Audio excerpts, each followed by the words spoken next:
Mas antes disso, eu peço que se você é fora Bolsonaro, se inscreva aqui no Plantão Brasil. Mas sem mais delongas, vamos falar aqui da pesquisa? Olha só, eu vou te mostrar a espontânea do Datafolha, o gráfico. Isso aqui, Datafolha espontâneo. Espontâneo é o seguinte, na pesquisa, a primeira pergunta que é feita é o seguinte, em quem você votaria se a eleição fosse hoje? Quem você vai votar para presidente? Tá, e não dão nome de candidato algum. O Lula tem 38. Todos os outros juntos têm 28, quer dizer, ele está 10 pontos na frente de todo mundo. A chance dele ganhar no primeiro turno aí é muito, muito grande. Vamos lembrar, na eleição, na hora da eleição, é espontâneo. Você tem que ir lá e você digitar o número do candidato que você quer. Ninguém te dá as ofertas de candidato, ó, tem esse ou esse. Não, você vai lá e digita quem você quer. Então, a eleição, na verdade, o dia da eleição é um dia que é espontâneo. Então, vale muito a pesquisa espontânea nesse caso. Tá, aí, na pesquisa de rejeição, outro problema para o Bolsonaro. Ele tem mais de 50% de rejeição, enquanto o Lula tem apenas 33% de rejeição. A menor rejeição do Lula em muito tempo. Só que o maior problema do Bolsonaro é o seguinte. O Bolsonaro, na simulação de segundo turno, não sobe muito. E isso é o que ferrou o Bolsonaro na campanha, isso é que está causando briga do Bolsonaro. Ele tem um teto. E o teto do Bolsonaro, olha aqui, simulação de segundo turno. Tá aqui, você vai ver, o Lula subiu de 55 a 58, o Bolsonaro caiu ali na margem de erro. Tá, o problema é o seguinte, a gente está falando aqui de 25 pontos de vantagem e o Bolsonaro tem 33. Quer dizer, mesmo no segundo turno, contra o Lula, que é o candidato que o Bolsonaro dizia que era melhor para ele, porque tinha o antipetismo, o Lula tinha uma rejeição alta e tudo mais, o teto do Bolsonaro é 33 pontos. Ele só passa de 33 em algumas simulações de segundo turno contra outros candidatos. Por exemplo, contra o Ciro, ele tem um pouquinho mais. Quando era contra o Dória ainda estava na pesquisa, o Bolsonaro também passava de 33. Se não, o Bolsonaro não passa disso. Quer dizer, no máximo, 1/3 do eleitorado vota no Bolsonaro, mesmo no segundo turno. Para piorar, quando você vê do primeiro para o segundo turno, no primeiro turno o Bolsonaro tem 28. Aí no segundo ele vai para 33, então ele ganha 5 pontos. Já o Lula, no primeiro ele tem 48, no segundo ele tem 58, o Lula ganha 10 pontos. Quer dizer, em um eventual segundo turno, muita gente que não vota no Lula no primeiro turno, vota nele no segundo. Já o Bolsonaro não, é praticamente na margem de erro. Ele sobe pouco no segundo turno, ou seja, a maioria dos eleitores que vão votar no Bolsonaro já votam nele direto no primeiro turno. E aí começou a crise na campanha do Bolsonaro. Por quê? O que o Bolsonaro fez nas últimas semanas? O Bolsonaro começou a falar contra a democracia, começou a falar várias vezes que não ia respeitar o resultado da eleição, chegou a falar para o Elon Musk, que é o empresário mais rico do mundo, que olha, se eu não ganhar a eleição é porque tem fraude. Começou a peitar o Tribunal Superior Eleitoral, o TSE, o Supremo Tribunal Federal, que é o STF, começou a peitar todo mundo, fez o indulto lá o Daniel Silveira, e aí o que aconteceu? O Bolsonaro vinha subindo, e eu falei aqui, eu vi muita gente da esquerda em pânico, eu falei, gente, o importante não é o Bolsonaro subir nas simulações de primeiro turno, o importante é que na simulação de segundo turno o Bolsonaro praticamente estagnou. Ele só sobe na margem de erro e depois cai, sobe na margem de erro e cai. E o Lula está mantendo a porcentagem, que é uma porcentagem de alguém que está ganhando facilmente, né? Assim, ganhando com 15, 20, 25 pontos de diferença dependendo da pesquisa. Então, calma, calma. Muita gente ficou com medo e tudo mais. Eu falei, calma, o que aconteceu? O que aconteceu foi que o Bolsonaro parou de subir.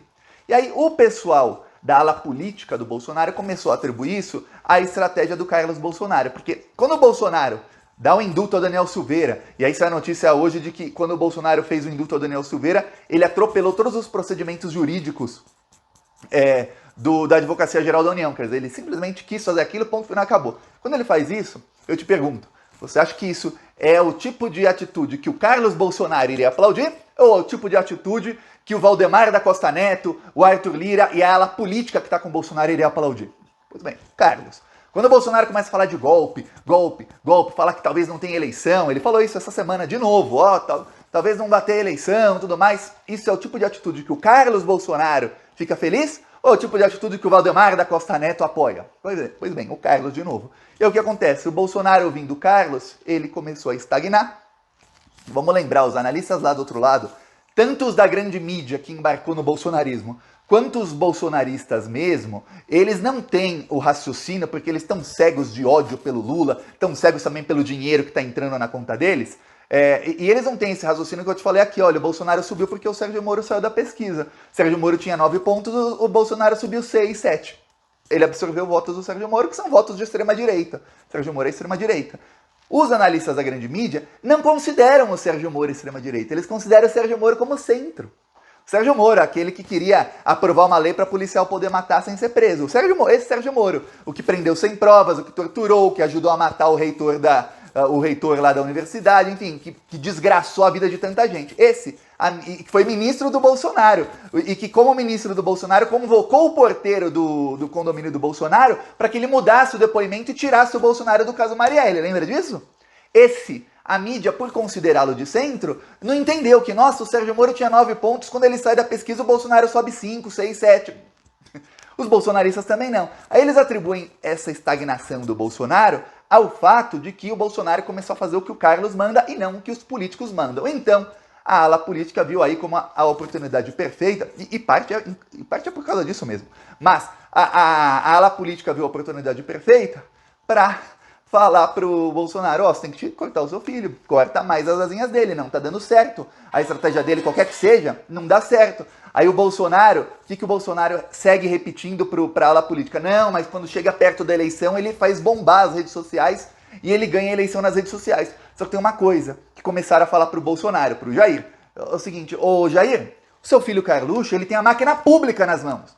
Não precisa esperar chegar a eleição para bombar e para decolar nas pesquisas. Ele está tentando desesperadamente há 6, 7, 8 meses e ele não consegue. Você está pior hoje do que 6, 7, 8 meses atrás. Já vou te mostrar isso. O Carlos Bolsonaro ficou uma fera. O Carlos Bolsonaro tá assim, tendo um péssimo dia. Começou a bombar no Twitter que o Bolsonaro, e também nas outras redes sociais, que o Bolsonaro cancelou a live por causa do Datafolha. E olha, coincidência ou não, o Datafolha saiu às 6h10. 6h12, o Bolsonaro anunciou que não ia ter live. Olha, é muito difícil falar que não foi. Teve dia que o Bolsonaro estava doente, ele fazia a live doente. Teve dia que o Bolsonaro viajava, eu lembro um dia que ele estava no meio do Amazonas. O Bolsonaro gastou 1 milhão numa viagem para inaugurar uma ponte de madeira que custou 30 mil. É exatamente isso. Ele gastou 1 milhão para inaugurar uma ponte de madeira que custou 30 mil. Tava no meio do Amazonas, a live do Bolsonaro toda cortando, a voz dele cortando, tudo assim, qualidade horrível. Sempre você pensa um presidente da República devia ter uma live com uma qualidade mais ou menos boa? Não, horrível qualidade, mas ele fez.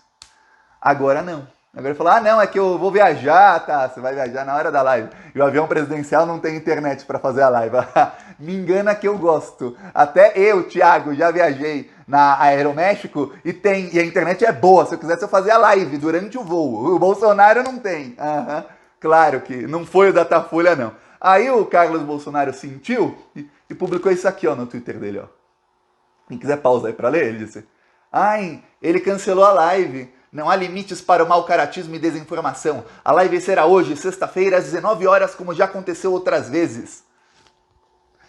Demorou. O Bolsonaro precisou de 24 horas para colher os cacos da pancada que levou. Tá, aí, depois disso, o Carlos Bolsonaro começou a encrencar com tudo. Ó. Tem um grupo de esquerda no Telegram que se chama Arsenal do Lula. Aí é um grupo, muita mensagem, é um grupo aberto, e muita gente coloca lá memes a favor do Lula contra o Bolsonaro. Um bolsonarista descobriu o grupo e falou, olha, isso não pode, o link do grupo está aqui. Aí o Carlos Bolsonaro foi lá e falou assim, ô TSE, isso aqui pode? Ele fala, pode? Se pode, acho que tá valendo tudo, né? Nenhuma ação ou palavra. É um grupo de Telegram, um grupo como outro qualquer. Um grupo como o bolsonarismo tem centenas desses. Tem um grupo. Ele vê um grupo com 1000 e poucos membros. Não é nenhum um desses grupos com mais de 100 mil membros que o bolsonarismo tem para disseminar fake news e fazer campanha antecipada, não. Um grupo com 1000 membros ali, um grupo aberto. Aí o Carlos Bolsonaro está lá desesperado numa cruzada contra o grupo que se chama Coisinhas do Lula, Arsenal do Lula. Tá uma cruzada o Carlos Bolsonaro contra o grupo. Aí, enquanto ele está nessa cruzada, sai hoje de manhã a pesquisa IPESP, que eu falo, ela é importante porque dá para ver a evolução dos candidatos. Aí eu vou te mostrar aqui o segundo turno, Lula e Bolsonaro. Ó, cadê? Aqui, segundo turno, Lula contra Bolsonaro. Tá aqui Lula contra Ciro, mas isso nunca vai acontecer. Né? Tá aqui, Lula e Bolsonaro, segundo turno. Não sei porque eles colocam o Lula em amarelo, mas você vê aqui que o Lula está com a mesma porcentagem de votos há muito tempo. Olha, eu vou ver aqui o mês. Então, desde julho de 2021, ou seja, são 10 meses, o Lula tinha 51 e o Bolsonaro tinha 35. Essa pesquisa aqui. Isso você vê aqui, julho de 2021, tá? Ou seja, faz 10 meses, quase 11. 51 a 35, tá? Aí você olha isso aqui, 51 a 32. Você olha, vai vendo o Lula sempre com 50, 52, 53, chegou a 56. Sempre tem uma pesquisa ou outra que é um ponto fora da curva, mas sempre na margem de erro. O Lula se estabilizou entre 52 e 54 e hoje tem 53.